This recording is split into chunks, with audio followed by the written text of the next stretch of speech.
Next question. Jocko. There are no bad teams, only bad leaders. Do you think there are exceptions to this? If so, how do you know you're a part of the exception?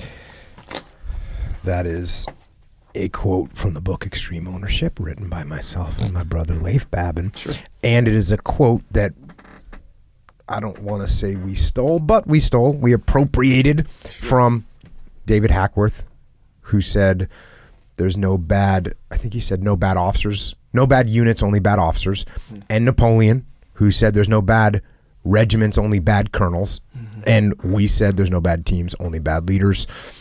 And the question is there an exception to this? Mm-hmm. And how do you know if you're part of the exception? Well, actually, there's a big exception to this.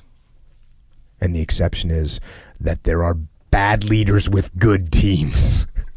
That is true. That can happen. Sometimes you get a bad leader that is running a really, really good team. So that's an exception. I guess it's an exception to this rule. Maybe. That's the way I took it. So you get a team that's so good that they just continue to perform, even though they have a horrible leader. They perform despite their bad leader. Gotcha. Now, what this does not prove, I always say leadership is the most important thing on the battlefield. This doesn't disprove that statement. Mm. You'd think maybe it does because, you got a bad leader and you got a good team, then maybe leadership isn't that important. That's wrong. Actually, what it proves is that leadership can come from any level inside the organization. That's what it proves. And it proves that because I've seen that over and over again when I was running the training for the SEAL platoons. Eventually, I didn't care where the leadership in the platoon was because I realized that it was a real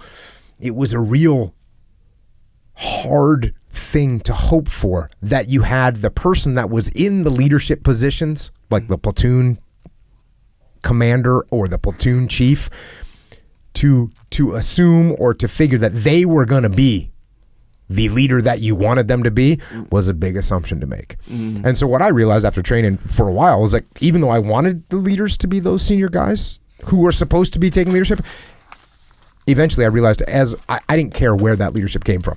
As long as there was a couple of good leaders, you would end up with a good SEAL platoon, and the platoon would be on track. Now, maybe the question is what this person is hinting at. The exception being, is there an exception that if there's a bad team, maybe that team is just so filled with bad people that they can't get the job done? That's the kind of exception he's talking about. We're failing because the team is so bad. Even though the leader's good. The leader's good, but the team is so bad that's an exception to the rule. Yeah. Well, guess what? Who's responsible for the people on the team? Who's responsible for training the people on the team so that they can get good at their job and they can perform with excellence? Or who's in charge of getting rid of the people that are subpar so that the team steps up their performance? Well, the answer to all those questions is the leader. So if you're on a bad team and you're leading the team, it's your fault. And there's no exceptions to that. Yeah. Zero. Yeah, I'm over here trying to think of the exception, but just what you said, it's like it kind of negates any. Hey, excuse. this let's take a real simple example of like a sports team, right? Oh, the sports team got dealt a bad hand, and now the people on the team. Well, what are you going to do? You're going to train those people. Who's responsible for that? I'm not saying you're going to start performing right now, but you can get on the trajectory where you'll be good eventually. Yeah. Now, if you just blame, hey, I got a bad team, well, guess what? Then you don't put any effort. Guess what? You're going to continue to be a loser. I'm the exception. Yeah, my team is just so bad. Yeah. Yeah. Man. Train your people. I'm not saying you're a miracle worker. Yeah. Right? I'm not saying you can take people that don't have any skills and instantly through your leadership turn them into incredible performers. Yeah. No, that's not going to happen. But guess what? As a leader, you go out and you bring people into your team that are good. You do train the people that you do have up to the best of their abilities, and the people that can't perform the way they need to perform, you get rid of them. Yeah. Yeah, man. That's it. No real exceptions. Other than, you can have a good team with bad leaders. Yeah. Only because there's good leaders somewhere in there. The exceptions thing, I think it's healthy, in my opinion.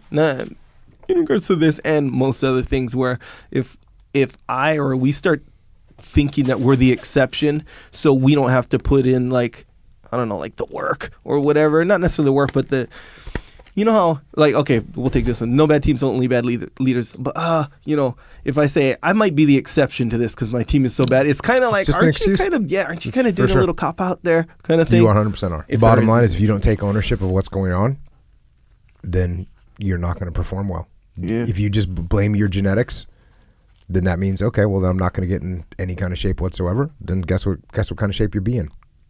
Junk. Substandard. Yeah. Next question.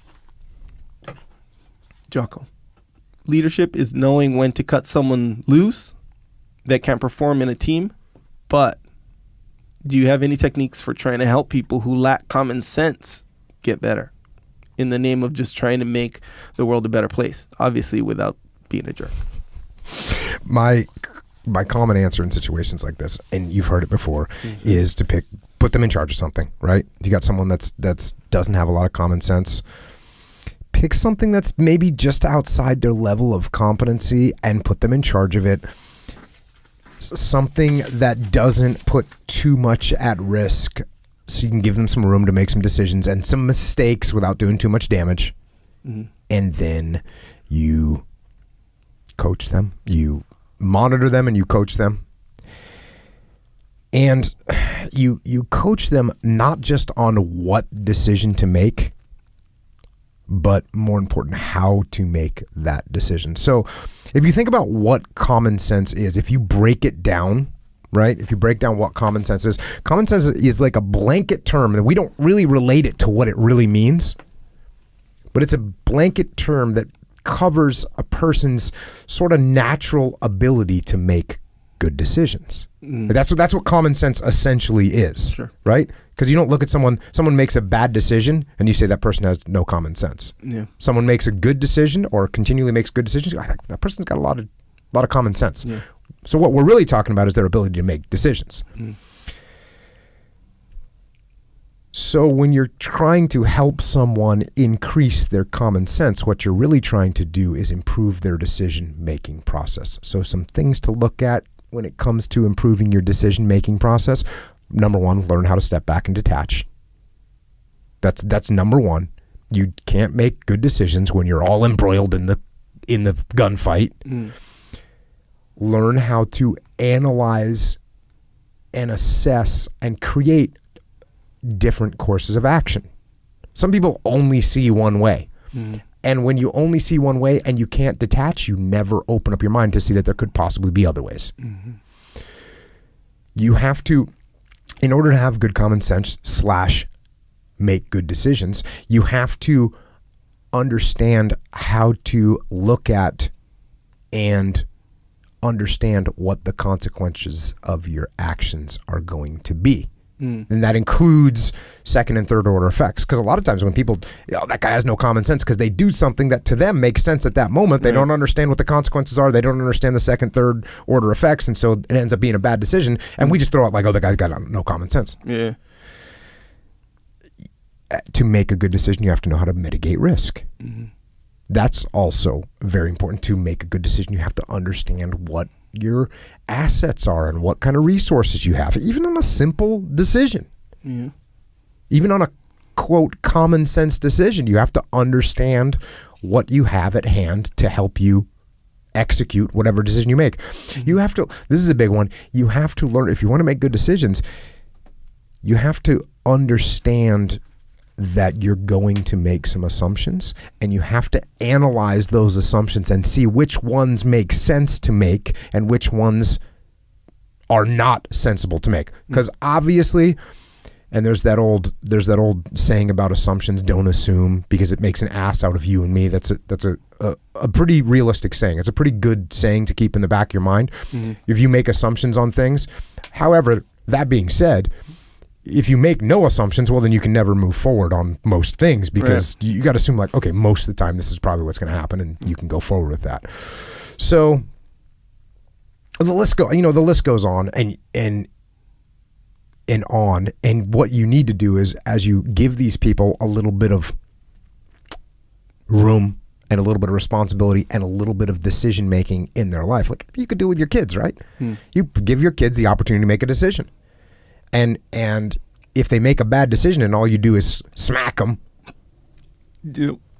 without explaining to them the process, the decision making process, which is where that decision came from, then they're never going to gain more common sense.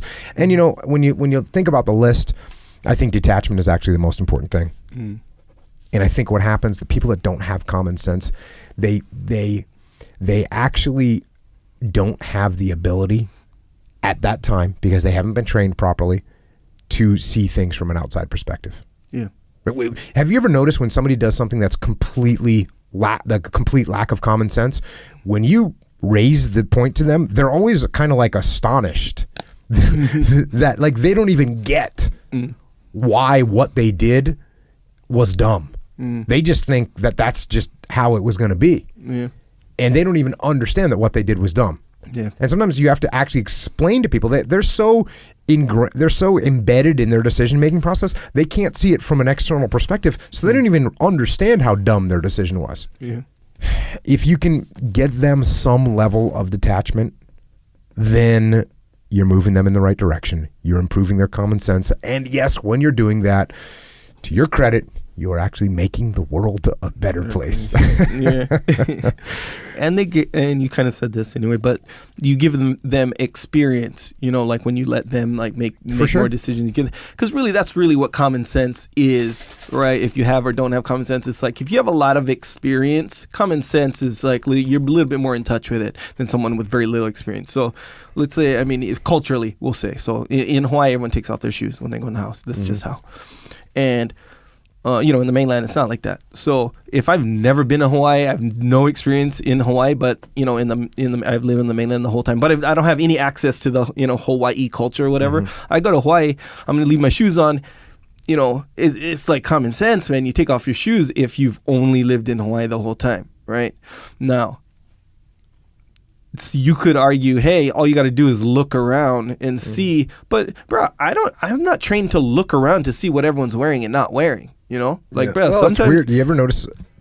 I would say once a month at the gym, someone walks on the mat with shoes on, like just not even. Yeah. When they're literally stepping over a big pile or line of flip flops and shoes to get on the mat, and they're just no factor. They're just stepping over with their street shoes on. Yeah.